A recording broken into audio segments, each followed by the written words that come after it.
everyone, and welcome to your Thursday Puppy School Q&A. So I'm Lauren. I've been doing the last two Q&As and I'm going to be doing one today for you as well. So just want to say thank you so much for your feedback for the last one. It really helps. So please do comment or just let us know in the comments how you found it and if it's helped, and share it if it helps you, because we're doing it to try and get some help out to you. So please let us know, but I'm going to go straight into it because I want this to be really short and sweet and clear for you. So today we're looking at problems with puppy biting and chewing. So really common problems for lots of dogs. So we'll make sure that we cover everything that you've asked. So I've got all the questions here. So the very first one, someone said, so they've got a 14-week-old Sprocker who's very enthusiastic, who's biting the boys' legs in pajamas. They try and turn away and be boring. So I'll address that first. So puppy biting is really a difficult thing to get over. I absolutely appreciate that. It's really hard. So what we want to look at with that one is that there are going to be times that your puppy is worse, and during those times I think it's best to try and manage it. So in the mornings when everyone's rushing around and you're trying to get the boys to school and you're trying to do something, I would say just to say, okay, for this time we're going to try and change our routine so she's got something to do. So it might be that she goes behind with a chew, or she goes in a playpen with a toy or a snuffle mat or a puzzle, or you scatter feed her food outside, but you do something that you're just managing it, because in that moment you're not going to be able to cope with two. You can't cope with the boys and getting them all ready. I think they're 10 and 12, so you've got enough on your plate there, and you've got a puppy that you're trying to deal with, and it's not going to be forever. So you're not going to be doing this, for 15 years. It's literally just this time when they are particularly prone to biting. That's the time that you really want to be looking at trying to manage it for that period. So what I would do is manage it in the mornings, and then when they've gone to school, bring her out, do loads of training, give her loads of attention, do all the stuff that you need to do in the time that you can give her your full attention. I know that's not always the answer that people want, but it's definitely the easiest answer, just to fill the gap, just until their teeth have come out, or until their biting's got better. Focus on the things that you need at the time. They try to turn away and stand still, which is really good. I just say, all the comments, loads of people doing the right stuff, which is amazing. So yeah, you're completely right. You don't want them to go, oh, and shriek and make themselves a really fun toy. So what I would probably say is, in that situation, especially when they've got their school clothes on, is just, you could leave like a little, I would say manage it, but if she's out with you, just leave a long line on or something, or get a particular toy out that she only gets at that time in the morning. So a really big stuffed squidgy one, she only gets at that time, so she's going to divert it onto that, and then when the boys are gone to school, you pick it up and you keep it back for the next morning. So try those things. And with the boys, if they're children, I tend to say you go and rescue them. So them standing still is so good, so well done to them. And you just be like, okay, we're going to move you over here, or we're going to distract you with this toy. So you're doing all the right stuff, but I think it's just making it easier on yourself and not feeling guilty for managing it at that time. You said also in the evenings you'd like to relax. She gets on the sofa, she bites the cushions. So again, I would look at I think this whole thing is look at structuring your routine. So think of the times where you cannot give your attention to two things at once. And at those times, they're the times that you would say, okay, we're going to put her somewhere where she can settle. So it might be in a playpen in the same room. It might be you have a line trailing so you can just move her away. And try and make sure in the times when you can really focus on her, you use that time to tire her out. So mental stimulation, physical stimulation, taking her out, giving her toys to play with. You kind of structure your day like this, rather than it being, all or nothing, if that makes sense. So in the evenings, you're probably knackered, you probably want to sit down on the sofa. I would probably have her on a bed, with you. I'd drop her food, or I'd give her a Kong, or I'd give her something to do. So when you're actually there, she's not jumping up and biting the cushions. And maybe keep some toys back. So separate your toys out and put some back. So some are kept for the front room only. Again, it is really annoying, and you're doing the right thing, distracting her off the furniture. Well done. I can't say that enough. Well done for distracting her off the furniture. I think if she keeps doing it, I would you say give her time out at this point. You don't want it to be, right, get out, you're going outside. I would tend to say, do you know what, I think sometimes they get too overtired and they get too overstimulated, and they do just need a little bit of a breather. So I tend to say, I'm going to take you somewhere else, I'm going to settle you. I'm not going to do it as a punishment, but you just need that time to settle. So you could just put her somewhere that's a bit easier for her to relax. and settle her there, because a lot of the time it's real tiredness that they're biting. So look at if she's tired as well. And you said jumping up and catching the hem of your jumper as well. So I would probably look at carrying a toy with you. So if you're having to walk, have the toy so she can latch onto that instead of your jumper. And again, if she's jumping up and latching on, just try and settle her, get her playing a game, get her doing something else, and try and just get through it as much as you can. I know how difficult it is for all of you. So just to summarise, I might come back to this because I've answered a lot of the questions have the same thing. If I come back to this, I'll let you know. So you're going to manage it when you need to. You're going to look at how you structure your day. You're going to look at giving her bursts of really good physical and mental attention when she needs it, so she's ready to sleep and be relaxed when you don't need it. You're going to look at the ways that you manage it, and you're going to look at getting her onto toys and keeping different toys for different areas and different times, so you're mixing it up as well. So I hope that helps, and saving her from the boys if she's going up there. Okay, I'll move on to the next question. So the next one is, we've just adopted a Jack Cross Pug. He's nearly too very destructive. The minute we leave him, he shreds and his dog's bed and then gets on the dining room furniture. How can we break these habits? What I would say of this one is that it sounds like a separation problem, because if you've got any problem and they only do it when you're not there, it could be a separation problem. It could just be that he is bored, and so he's doing that because it's quite fun and there's not someone to stop him from doing it. Or it could be that actually he's a little bit anxious and he's then taking this anxiety out on something else. So I would say for that one, could you film him? Could you set up something, film him, and see exactly what reason it is? If it's that he's bored, it's going to be a little bit easier because you can just make sure you tire him up beforehand and you give him stuff to do that isn't his bed. If it's that he's got a separation problem, then you probably would need to get a little bit of input from someone else. So just a behaviourist or a trainer that's able to cope with these things. So again, you can contact Puppy School and someone will help you with finding someone. But yeah, sorry, I can't give you more information on that one. That's probably more in depth, but yeah, you just want to find out why he's doing it when he's left alone. And yeah, that's probably the best thing is going to be for filming it.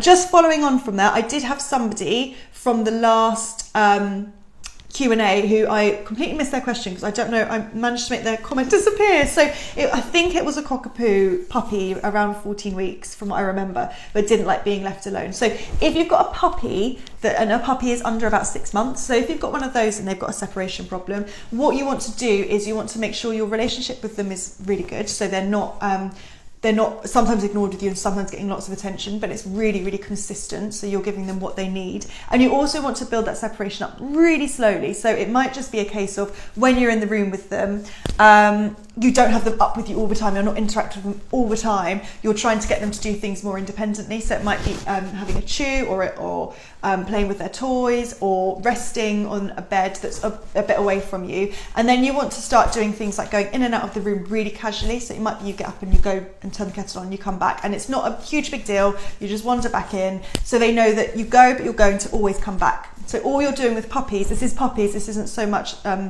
older dogs, but all you're doing is you're building that trust stage by stage, really, really slowly, so they know that they don't need to worry about you going, because it's just, they just think, oh, well, they've gone out, but they're coming back. And you build it up slowly. So it might be you literally step out the room and you come back in. It might be that you leave them with someone while you do it and then you both do it. But you basically, the whole thing with any separation problems is you break it down into tiny, tiny little separations so they're able to cope with that and look at the relationship and make sure that it's all good there. So I hope that answered that question. Okay, so the next question is, the biggest issue is a pup is really mouthy and likes to bite us and our older dog as well. I would normally separate them when they get too much, but if I give her a timeout, she'll spend her whole puppy put in the playpen. You've redirected her 80% of the time, and sometimes she's just too tired, but it's still annoying. You can't pick her up because she goes after your hand. Well, you are doing the right thing. If you can redirect her 80% of the time, I'm really pleased with that. That is great, and you're doing exactly the right thing. So well done. So you haven't said how old your puppy is, but it sounds like she's probably quite young and it is puppy biting. You're completely right. If she's playing with your older dog, then you want to be the one that referees it. So don't let her, especially if you've got a really patient dog, don't let her keep going back and biting, especially if your dog's going, oh, please save me. So I would keep moving her away, and I think then give your other dog, or her, but if your other dog wants to escape, give them an escape route and let them go somewhere else. you you mentioned one thing, which is tiredness, which is such an important thing to consider, is that overtiredness will cause your puppy biting to be really bad. So if they've not had a sleep for a couple of hours and they're quite young, then I would probably say that frenzied snatching and they bite harder and they go into a frenzy, that's probably that they need to sleep. So it's not about saying, right, again, you're not doing that punishment, but you're going to settle them, get them sleeping, put them somewhere that they can relax, and you'll find that they will probably conk out quite quickly. It sounds like you're right, she's probably doing it because she's really tired. I wouldn't necessarily, what you want to do with this is don't be reactive to it, so don't wait for them to bite before you put them in the timeout. Try and get in before the biting. So for all of these things, if you know at 6 o'clock in the evenings we all sit down for TV and the puppy goes mad, then you want to go, okay, well at 5:30 we'll take them out for a walk, and then just before we're going to do some training, so it's going to give them some mental stimulation, and then what we're going to do is get a game out and have a really, really, really good game, and then they're going to be tired, so we might settle them down with a chew while we're sitting down. So do it before, don't be reactive, you want to be proactive with this. So getting all the stuff that you need before, and again, look at the structure of your day, look at where you can catch those biting times, because it usually is on a structure. Sometimes it comes out of nowhere and they're like little sharks biting at you, but try and get some sort of structure in place if you can. I'm going to cover, so you said sometimes you can't pick her up but she goes right up to your hand. I'm going to cover that in some of the next comments, so keep watching because I'll come back to that one. But I think the key with that one, focus when she's tired, and again, structure your day really well. And look after your older dog, make sure that they can escape if they need to, and preemptive play. If you can get, for all of this, get your puppy onto a toy, get them playing as much as you can, because that is going to be the key. So I've got a picture of Ziggy. Oh, he's really sweet. So before I get to that one, I've got, how do I stop my 2-year-old Jackapoo destroying every bed we've bought her? No amount of training, that you lie down and rest. No, not to chew soft things. It is really tricky when they destroy their beds. It tends to be the terriers, but not always, because it's that destructive urge is so strong that they just want to do it. There's a few ways you can do it. The easiest way would be to not get a soft bed and to get one of those slightly harder ones, or one of the, the ones that are on the legs, because they're quite nice and really comfortable, and buy blankets for that. And so what you can do is do what you're doing, because it sounds like you've tried to teach her to lay down and rest. But then she's getting too into the chewing of the bed. I personally, I wouldn't spend my time trying to train that out of them. I would just say, you're going to have this type of bed that is less tempting to chew, but make sure you have lots of blankets and train you with the blankets, rather than try and train, because some of those beds that you see are beautiful, but they're good chew. They're good things to chew. So look at a different type of bed. Carry on training, lying down and relaxing on your bed. And maybe introduce some blankets gradually as you're doing that settle training as well. But don't make it hard for yourself. Don't try and buy these really plush beds, because some dogs just find it really difficult and they chew. The other thing you can do is give her lots of different things to chew. So it sounds like she really wants to destroy. So maybe getting the kinds of toys, the ones that you get these tiny little toys and they fit inside like a bigger toy. I'm not explaining this very well, but you can get ones where they pull the toys out, so it's almost like they're plucking the toys out, or you can get a holy ball and stuff fleece in and they can pull the fleece out. So what you might want to do is replace that destructive urge with something else that they can destroy, and that might channel it somewhere else. So that could be something else you can try. So we're coming back to Ziggy now. So we've got 11 weeks and 2 days, they're biting all the time, especially when you try and give them a cuddle. We divert toys and chews, which is great. But would rather bite your hand or feet or jumper instead. And would try and get to your hand when you're playing with the toys. So I would say that our hands and our feet and our clothes tend to be more fun for biting. Puppies find it more fun. It's, you're allowed to have this, but you're not allowed to have this, and this is dangling and moving. So you're doing the right thing, trying to divert. I would say that keep yourself still when you're playing and keep the toy the thing that moves, because I think a lot of the time we get really involved, but then we're moving around and we're fun to bite. So if you ever watch me playing with a puppy, I'm very, very still, but I'm keeping the toy moving really, really quickly and along the floor as well. If they're biting your hand, then the toy, I would do two. I'd do one, they bite that, and I'll say, get that one instead, good, get that one, and I'd be swapping them, so they're going from one to the other and not biting right up your hand. If they're biting your hand by mistake, get something bigger. So you want a really big toy that they're going to be able to latch onto and bite. it sounds like movement might be what Ziggy really likes. So I would keep things moving quickly, and again, keep swapping with them as well. You said that, and he's really young, so 11 weeks, he is probably going to be exploring with his mouth. So this isn't this isn't something I think, oh, that's shocking. You know, it is what puppies do. So keep yourself still. And you said you try time out and lift him off your lap onto the floor, so then he'll bite, and you stand up and walk away. So standing up and walk away is always a good one. They can go for the backs of your legs, but you just need to be quite, you know, oh, I'm just going to go and walk away and then come back. You're right, you don't want to use the crate as a punishment. So that's the right thing. You don't ever want to use these things as punishment. If you want to use them for anything, it's to settle them and give them a space to relax. So having a calm cuddle. So this is linking to the one underneath. So I'm just going to read the question underneath really quickly, and then I'll go over to the next thing. So puppy is very nippy at 11 weeks, so similar. Pressure improved, but to get him used to touching our face without nipping, because you need to wipe away under his eyes. So, and there's another question that I said I was going to come back to. If you need to teach your puppy to be handled, and being handled links to the biting. So if you can teach your puppy to stand quietly, and you touch them and then you give them a reward, they start to learn that hands coming in are not something to bite, but they're actually something to just wait while you do what you need to do, and then they get the reward. So I would do, if you've got a puppy that anytime you reach for them, they just bite your hand, or you try and lift them up and they're just not biting, I would do an exercise where you do it when they're relatively calm to get them used to it, but I would just do a touch and then reward, touch, reward, touch, reward. So they start to learn to stand nicely, and to not, their initial reaction is not to go to try and bite you, but it's to just wait nicely and to get the reward. So I'd practice that loads, and I'd practice that like maybe 3 times as much as you actually need to pick them up or move them when they're in a bitey mood, because that's going to help them learn hands come not to bite. So hopefully that helps. I'm just trying to think if there's anything else I need to add. Yeah, and 11 weeks is young. If you're doing the touch and reward, don't do it when they're in a frenzied mood. Do it when they're quite calm. Don't think, oh, they're biting. You know, the thing to remember, I'm just going to end with a little summary with biting and chewing, but we've mainly covered biting.